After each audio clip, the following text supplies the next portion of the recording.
This will last forever. Together forever. This will last forever. Joined together when God is joined together. Nothing or no one can put us under. This will last forever. Together forever. This will last forever. Joined together when God is joined together. Nothing or no one can put us under. This will last forever. Together forever. This will last forever. Joined together when God is joined together. Nothing or no one can put us under. Hi, everybody, and welcome to another episode of Marriage and Ministry, and the two shall become one. I'm so excited for the support, and we are grateful, and I pray that marriages are being blessed and strengthened, restored, renewed from your just interaction with the show.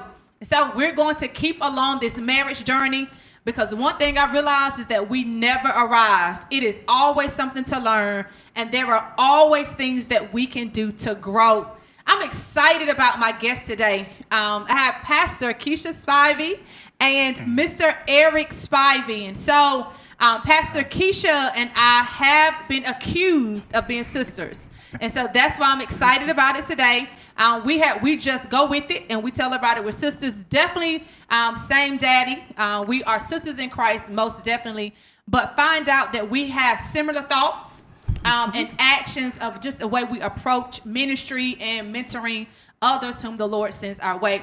Now, Eric has definitely become my brother. We are also colleagues here at Word Tabernacle Church, where he is our Director of Business Operations. Did I get that right? Because I know we're restructuring. Yeah, that's good for now. That's good. Yeah, all right. That's good. That's good enough. That's good. Yeah. And so now, Pastor Keisha and Eric were on our marriage panel. So kudos to all of those who were on it. People are still talking about the marriage panel. And because there were highlight points that just really brought you in. And one of those famous highlight points that we're going to talk about today was when Pastor Keisha said, I don't have a wife. Right? And so everybody like, oh, what did she mean by that? And then Lady G chimed in about that, and Pastor Galia chimed in. And so it was good times. But we want to talk about that because even with Pastor Galia trying to clean it up and just trying to bring understanding to what Keisha was saying, I still don't think, even conversations I've had, I still don't think it still was 100% clear of what you were saying. And so that's why I want to start, because we know that marriage is about roles, but those roles are not defined by any. The Bible don't say the wife has to do X, Y, Z. No, yes, love your husband. We have to submit to one another. We have to do those things. We have to honor and obey God. But, he don't say, wife, get in there and cook chicken or, fix this plate or whatever. So when you said that, what was the premise of that? So, like, what were you responding to? Because I can't even remember what you were responding to. And then what made that come out? And then Well, I wasn't talking about physical roles, because in our household, what needs to get done gets done. We're not assigned a certain role. We just do what has to be done. So I wasn't talking about laundry or cooking, because we partner on all of that. I was talking about more emotionally and mentally. Women and men are designed differently. We women, we are protectors. We just cover. We're looking. We are multitaskers. We're concerned about what people feel. We're thinking about what somebody needs. We're already trying to think about what the kid needs, what the husband needs before they get there. We're always anticipating someone's next move. So as a woman, that's what we do. We're emotionally present. We are mentally, we have to be all in all the time. When you're with your children, you're wearing all these hats, you're spinning them around, you're doing what you need to do. So when I said that, I was talking about from the premise of a woman. See, when I am there. I am by trade, I'm a visionary, I'm very ambitious. I set goals, I'm a go-getter. I'm all about my grind. I have no problem doing hard work. And so a lot of times I end up in arenas filled with men. A lot of times I'm the only woman there. And I'm the one who's there who has to be concerned about so many other mental and emotional things that are happening beyond that room, the things that I had to get done before I got there, the people I had to be available for before I got there. So then I sit there in that room, and a lot of them who have had wives who carry that mental or emotional load get to sit down and like, let's meet. Yeah. And I get there and I'm like, I need to catch my breath, spin my hat again. And so when I said that, it was more or less from the backdrop of emotional. We women are just wired differently. Yes. What went through your head, Eric, when that comment came out? Because Keisha said it. We've talked about this before, so it's nothing new to him. Right. But but you could tell everybody kind of caught it and threw it the wrong way. Right. Yeah. So what went through your head when that came out? Well, she said that before, so I was not surprised. Before, when she initially said that, it used to bother me. But then I'm like, you can't be a wife. You can't think that way. Right. You know, I'm not designed. I have other things that I bring to the table. Mm-hmm. When she needs that emotional support, I can only give her what I know to give her. And sometimes she needs extra. And, you know, as a man, you know, I'm guilty. You know, I'll show signs of listening. You know, I got the head nod and I got the, you know, the response. I say all the right things, but I ain't heard a word she said. Right.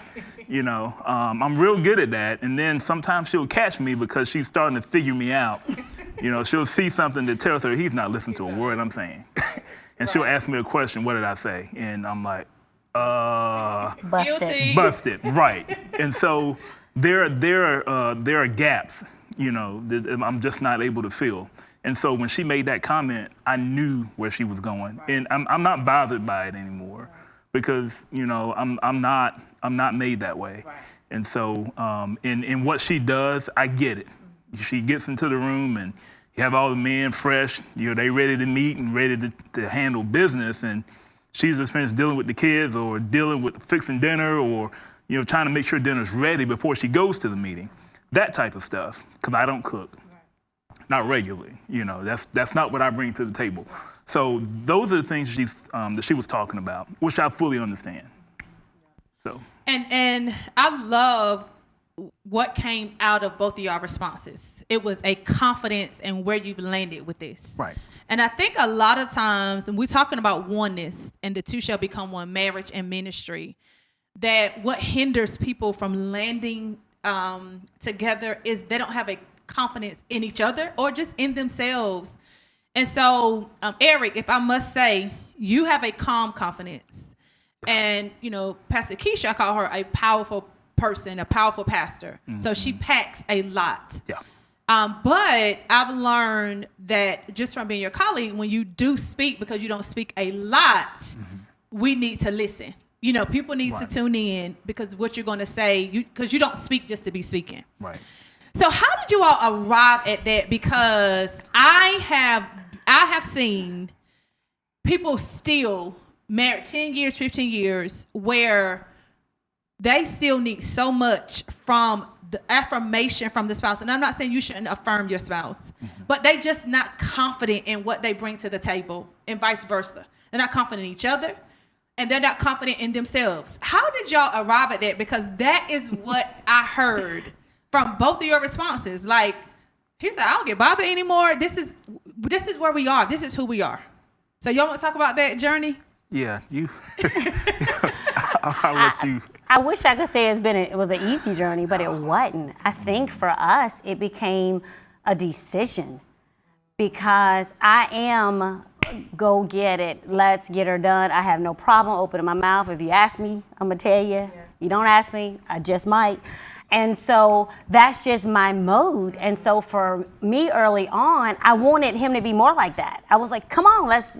But what I realized, if he was more like that, we would never Wow. We would run up against each other. We would never get anything accomplished. And I remember just going through a season of not appreciating his gentle strength, where I was wanting or expecting something different. And then what I realized is that's not what I wanted. You know, part of me said, if I had this, if he did this and I did this, we could dance. No, we would fall. Wow. And so what I had to realize is see us as a complementary instead of competition. Right. Mm-hmm. It wasn't, you know, the day I realized I have the job of having our mouth. I got our mouth. Right. But I also realized he's got our mind. Right. See, a lot of times I'll hold the mic and people give me, you know, credit because I'm the one speaking, but really it's his mind, his wisdom. People don't know how intelligent and how strong he is because he doesn't talk a lot, but I do.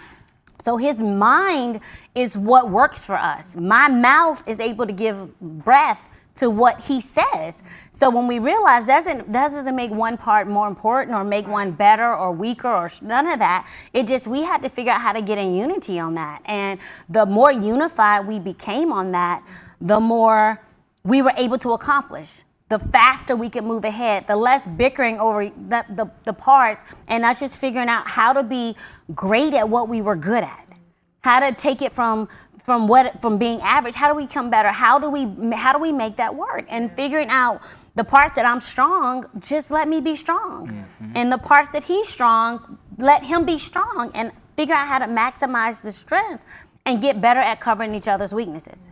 Right. Yeah. I would say for me it was rough early on because I was, and I still am, you know, more laid back, not quick to speak, and so of course my wife always ready with a word, right? So at one point it bothered me because it would be Keisha and them, you know, Keisha and them, or you Keisha's husband, right?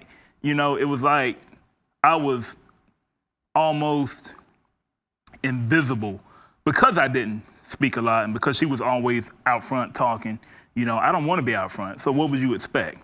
So initially I had an issue with that. I was like, you know, I can talk too. So I went through this phase where I was, you know, starting to chime in, you know, starting to say something, have a response, have something to say.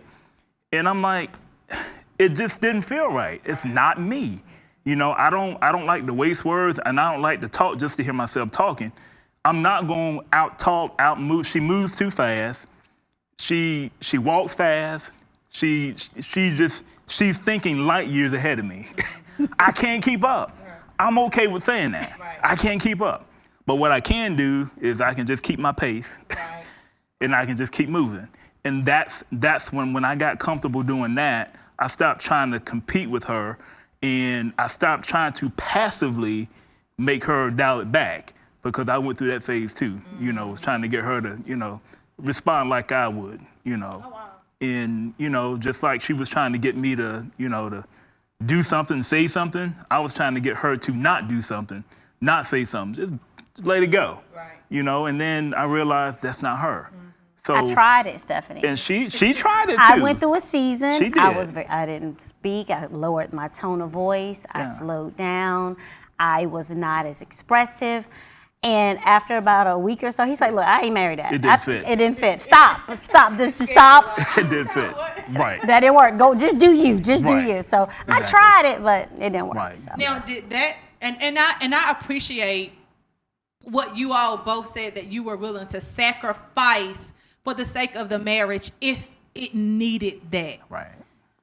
You both quickly found that it was uncomfortable, and so you allowed each other the grace to grow in your own lanes. Mm-hmm. But did that trying come from conversations, arguments, reading body language? You know, like, you know, when you're preaching, everybody saying hallelujah, and everybody is. So, like, how did y'all, because it's a part of that process for oneness. Yeah. What were the signs or the indications that, okay, let me try this for a week. Let me dial back to see if that helps, or let me speak up to see if that's what's needed. Right. It was all of the above. I don't think it was one thing. I could look at her and see she wasn't thriving. Oh wow. Okay. She wasn't herself, you know, trying to be me or trying to be like me. And so when I noticed that, the way that she responded, the way that it just wasn't the same.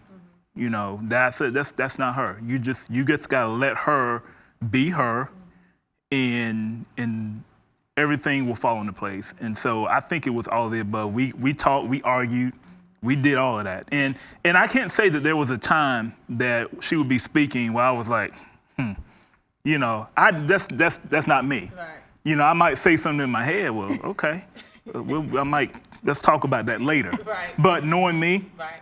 I wouldn't. It'll just fall off at some point, you know, because that's how I do. If it won't matter to me 5-10 minutes from now, a lot of times I'll just let it go. Oh wow. That's me. I don't get upset about a lot of stuff. You know, when I'm happy, this is how I look. When I'm sad, this is how I look. You know, I don't change a lot. And so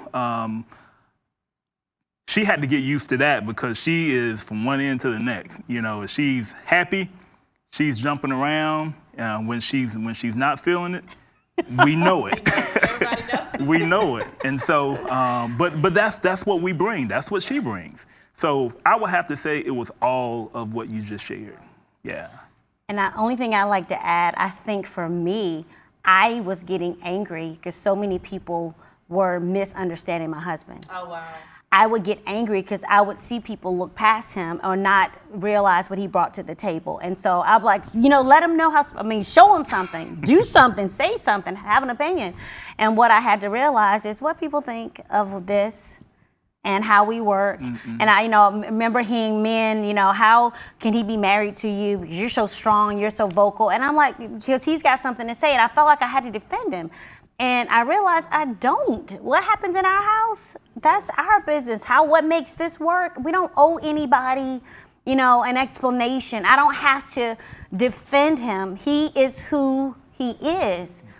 And if people don't understand that or don't respect that, that's not my issue. Yeah.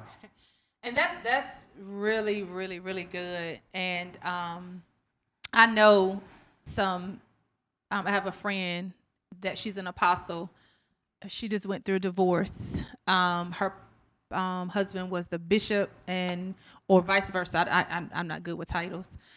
But now she has a booming ministry. He's moved on, and it was that conflict. Like he could not respect her shine. Like sometimes it felt like they were competing for shine because he was supposed to be this, you know, this leader. And when you think about Eric, you have been working in ministry for how many years? Like just like working for a church or working for about six years. 6 years total. Yeah. 6, okay. Years. And so you know your way around the church circle, and you know I'm sure I've heard you speak before. Yeah, just small crowd, nothing major. Nothing major. I've heard you speak before, right? And like Keisha said, you do have some very profound things to say. So I think it's a beautiful place because I think husbands need cheerleaders, wives need coverings, but when we're competing with each other, we're the opposite of that for each other, and so that can go lacking. Right. And so what advice would you give a couple who? Well, let me say this first. Jason and I will be sitting down to watch this because I see so much of us. We're in your small group. I want to put a plug in for small groups. Thrive groups at Word. We have marriage small groups. Pastor Keisha and Mr. Eric are leaders, and my husband and I are in that small group because we connected with each other. I remember the first night, Eric said, "I'm just gonna be honest. I don't want to, I don't want to be here. I want to be on my recliner with my feet kicked up." And Jason was like, "We can say that? Oh my God." So look, when he was sitting in that seat, he said, "I don't want to be here. I'm just gonna be." And I was like, "Yo, he following his leader." So we relate a lot, and I think that's very important. But what advice would you have or what counsel for a married couple who they are struggling with that oneness? Like it just, because I remember at times saying to Jason, "I'm not the enemy, or him saying to me, we're not competing. Right. Like that, we said it a lot in the first 5 to 7 years of our marriage, and when we finally had to understand that that's not an easy thing, like both of you all have said. What words of wisdom, what counsel, what advice would you give a couple who's just struggling? Because that desire is there. If you're married to someone, like you said it perfectly, that desire to dance is there. Like for us to be in sync and to flow, and not in a romanticized way, but real. In a real way, you Right. know. So what counsel advice do y'all have? I would say for me, and it's going to sound real spiritual and people are not going to want to hear this, but when we were in a really, really tough place, I'm talking like, I don't know if we're going to make it place. And I remember that day we just made a decision. I mean, we had a conversation and I was like, I'm leaving. He's like, okay, peace out. Yeah. And am I lying? Not a bit. And we just said we're not doing this anymore. I mean, we were gonna take a break. Right. Now, might be married. We're just gonna take a break. And I'll never forget. I picked up the telephone and called a dear friend of mine at that time, and I told her, I said, I'm out. I can't do this anymore. And she started laughing at me. And I was mad as fire. She started laughing. She said, you ain't going nowhere. You need to get off this telephone and go get in your prayer closet. Wow. You ain't going nowhere. That's not even an option. So get off the phone, go talk to Jesus. And she hung up on me. And I was like, oh, no, she didn't. But when I got off the phone, after I got over being mad, I started talking to God. And what I realized is the reason why we weren't dancing is because I was so much wanting him to just change. Wow. I wanted him to get him together. I wanted him to just start doing this. I wanted him to stop doing this. I was so focused on everything he wasn't doing, everything that wasn't right, all the issues, that I that's all I could see. It was literally making me love him and not like him. But what I discovered in that prayer closet that day was God let me get my tears out. He let me talk. But then Pastor Stephanie, he said, Keisha, this ain't his problem, it's yours. Wow. He got his problem, but you got yours. And I went on a journey of a whole year. And this is the truth. And sister, I know you don't want to hear this, but it's real. I went on a journey for a year of just asking God to change me. Every time he'd do something to aggravate me, something I didn't like, I didn't agree with, Lord, change me. Why do I feel this way? Why am I agitated? Why am I not happy? Why is this not enough? Why am I complaining? Why am I comparing? And for a year, and so what happened, God said to me, I want you to work on changing you and love him without any expectation of him returning anything extra. I just need you to let me satisfy you. I need you to find contentment in me. I need you to fall back in love with me and stop putting all this pressure on your husband. And in the process of me doing that, I realized that I had started living and putting everything on Eric to almost be my God. And I didn't call it that, but I wanted him to make me happy. I wanted him to fix my problems. I wanted him to do everything. So I am literally put him in a place that he can't win. He can't succeed. He can't accomplish anything. So he's feeling like a failure, and I'm unsatisfied and I'm mad. And so in that year, I learned that Eric is my ice cream, but Jesus is my apple pie. So I got pie if I don't have ice cream. Right. You know, Jesus is my mashed potatoes. He gets to be the gravy. He's the extra. And somehow or another, I had allowed myself to put everything in him being the source. And somehow or another, God was the extra. Oh, wow. And in that time of, Lord, change me. Show me my heart. Show me my mind. Show me where I'm selfish. Show me where I'm immature. God began to work on me. And it was a hard year because he showed me my ugly at a whole nother level because I wanted him to show him he is. Yeah. I want him to fix him. But in that year of me just not looking to him for anything, I was loving him, serving him, doing all the things I knew how to do without any expectation of him returning it. And probably about 9 or 10 months in, I started noticing him changing. I wasn't asking, I wasn't nagging, I wasn't pushing, I wasn't fussing. He even got mad at my apple pie analogy and mashed potatoes because he was like, what is up with that? I'm like, no, but you is extra. You are not taking me there. And it became, you are the extra. And I had to literally commit to falling back in love with Jesus like I had originally. And when I began to get that right, and it sounds spiritual, and I know people want a quick fix and 2 points, no, but I had to get back deep aligned with Jesus and find that contentment in him. And then we were able to come in on the things I wanted him to do, like leading, He began leading. The things I wanted him, he began to get in proper alignment when I took myself out. And I just put myself at the foot of the cross. And the more I allowed God to change me, the more he became open to God changing him. And it literally changed the trajectory of our whole marriage. Yeah. And that's good. And I think about how you said he became open to God changing him, but he didn't even realize that's the process you were going, you were going on. It's not like you said, I'm taking this year to do this and I'm in my prayer closet. It's just, he was just more in tune. The Lord touched his heart. Eric, what counsel advice would you give to husbands or married couples in general about if they're finding difficult to become that oneness? I would say to seek counsel. Okay. And I say that because for most of the time, most of our years together, I've been resistant to that. And primarily because I'm like, we can work through it, we can fix it, we can do this, we can do whatever. And I always saw counseling as meaning you have a serious problem. Oh, wow. You know what I mean? Like y'all about to separate, and we need to bring in third party to get this thing mediated and and get it back on track.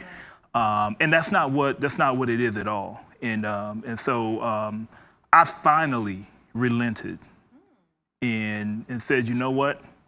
I was foolish enough to think that we could work through these issues on our own. I said, you're right. After many, many years of saying such, we need to bring in somebody else to, to help us work through the things we're dealing with. And initially, my concern was always that they're going to come from me. Oh, yeah. And and initially, that's kind of what I was feeling like. And when we went through it recently, I said, you know what? I feel like y'all are vibing, like y'all coming from me, right? And I'm like, I said, so am I really the problem? The whole problem? And that's not what it was. Right. That's not what it was at all. And so this has been something that we've done recently. We're approaching 30 years. We've been together almost 31 years. We've been married 26 of those years. Wow. Kudos. And so and we've muscled our way to 26 years. And it's foolish, and as I told her, I said it's foolish to think that we can do this again. We've got to get somebody to help us because things are changing. The kids are leaving. Right. And we don't have them to distract us anymore, with activities and sports and travel sports and all kinds of things. Now we're looking at each other. And so we've never really we have not been mature in just us. Yeah. When we started this thing out, we were young. How old were y'all? And dumb. How old were y'all? 10 and 11. Wow. No, we weren't. We were 18. 10 and 11. So you were 18. No, right. When you right. met, when you got Well, when we've you known started each other for years. When we started dating, actually 17. Oh, okay. Yeah, 17, yeah. So wow, Yeah. I mean that is young. Yeah. That is young. So yeah, and we got married at 21, 22, something like that. Wow. Yeah. So that's it was young. early. We started the family early. Yes.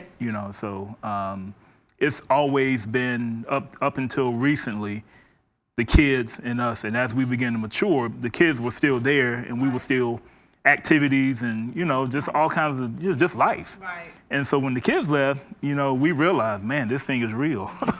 Now I am forced to work on things that I had been kind of given okay, we're going to let this slide for right now, but we're going to come back and get this. Well, now it's time to pay. I'm here, and now I've got some things that I, as a husband, have to work on because we don't have, and I should have been working on things anyway. Let me just throw that out there. It's not now that the kids are gone or leaving, or let's pick this up. No, I should have picked this up years ago. And now it's glaring, hey. And so seek counsel, get some help. Don't be afraid to bare your soul, and get some help because it's hard. It's hard work. It's hard work. Now, and I know counsel is, what you all receive from counsel is personal, meaning it is specific to you all. Right. But are there some big nuggets that came out like aha moments for you all that can help everyone else? Like things you didn't realize that came out, and you can generalize. You don't have to tell personal details, but that can help. That can help our audience. That that can help. Like, oh, I never thought about that. The things to consider. One of the things that because you can talk and you can have full conversation, and what you're saying is not what your spouse is hearing. And so you're holding your spouse accountable to what you said. However, they didn't hear that. They are hearing through experiences, they're hearing through wounds, they're hearing through past mistakes, they're hearing through stuff that you didn't say before. It gets filtered through their lens. And so for us, counseling was really, really good because I'm saying this, but that's not what he's hearing. He's saying that's not what I'm hearing. So us literally getting the filter out and saying, okay, let me understand what you're saying so that I hear it and it's landing on me, so that what you're trying to communicate is what I'm getting. So if he's communicating to me one thing and I'm hearing something else, I'm responding based on my hearing, not necessarily what he's saying. So us getting to a place of learning how to not talk over, because like he said, with the kids, we're in this thing. We ain't going nowhere. We're not quitting. This thing is gonna be it. But we want this next leg, as we were talking about, the kids been gone now. We want our marriage to be a shining beacon of the goodness of God. We don't want anything hidden, because when you have kids, you got so much activities. Then he's in ministry, I'm in ministry. There's always these other things. Right. Now that this is what we have, this is our ministry. So let's make it be what it's supposed to be. Yes. Let's show people that yes, it's difficult, but it's beautiful and it's wonderful and it's aggravating. However, it's a gift. So we have to be able to communicate in a way that we're being heard and listened to and responding based on what is being said, not based on what I feel. Yeah. So. Yeah, I will have to piggyback on because he used the word land. He used that. It was, but it made sense. Right. It take more time to frame your words, before sharing them, because sometimes we would share things out of emotion, and that's all we would hear. That's how it landed. So take some time to frame your words, and then share your thoughts. And for me, I'm not a quick responder. So my processor is slow.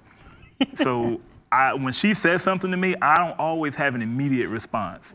And that was something that used to irritate her, because she's ready then. She's ready right now. We're gonna talk about this right now, and I need a response right now, because I'm ready. And I'm like, I need some time to think about it. And so that was something that we both, it's okay to take some time to think, because I don't want to respond out of emotion or be defensive or not take time to hear what she was saying. So take some time to frame your thoughts, and just be mindful of what you're saying and how it lands on the other side. One other thing too is be mindful that you're different than you were 2 years ago. You should be changing. So the way things were 10 years ago, that's not how you should be growing. You should be becoming. And so for us, realizing that we are two different people than we were at 17 years old. We are rearing children. We're complete. Our experiences have brought us to a different place, and sometimes it takes someone else to help you talk through how you really feel about that. Mm-hmm. What your fears are, what your concerns are, what you want. So having someone ask you those questions to make you dig deep gives you a platform to be authentic and vulnerable. And we don't have that, because a lot of times we're too busy doing life and going through the processes that you really don't allow yourselves those spaces to be vulnerable and safe. Yeah. So.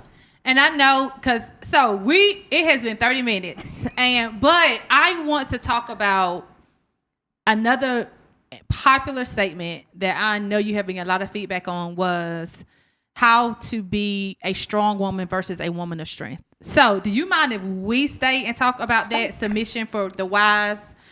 we're going to release Mr. get it. Eric. Actually, I had games. I wanted to play games, but as you see, they have so much counsel, so much wisdom that we didn't have time for games, and so we wanted to glean from them. And I really appreciate you all.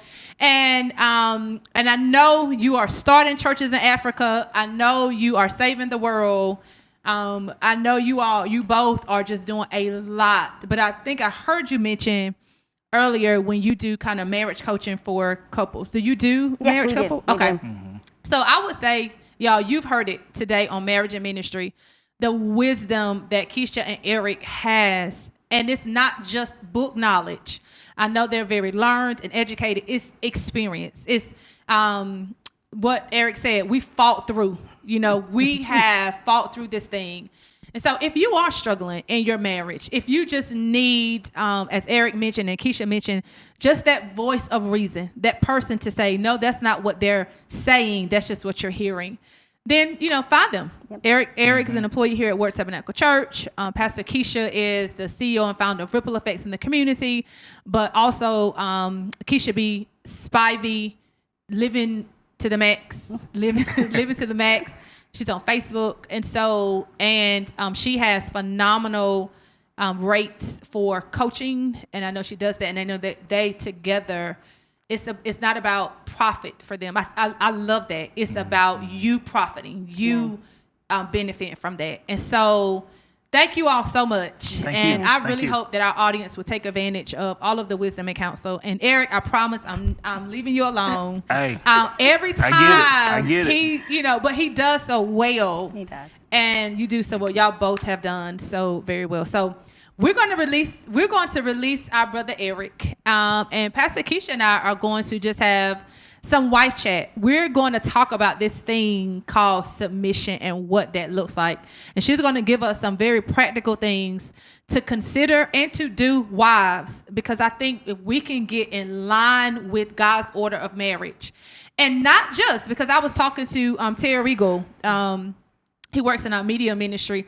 And we were talking about that submission thing. And the Bible first tells us to submit one to another. Mm-hmm. And if we could get that together, we could get that right first, the husband won't have to put his foot down, right? Like, you need to listen. That won't have to happen. Exactly. But we also understand that, you all are a great example of having different personalities that may try to overshadow the other person, and the person feels like they have to force themselves in that position in order to be respected. Right. So the next episode of Marriage and Ministry is going to be my sister and I doing just a girl chat about, and not just about submission, but things about wives, what wives need to listen to, how we can encourage each other in that. And so thank you again for tuning in. I hope you were encouraged, and I pray that your marriage is blessed beyond measure, and that you find yourself dancing with your spouse.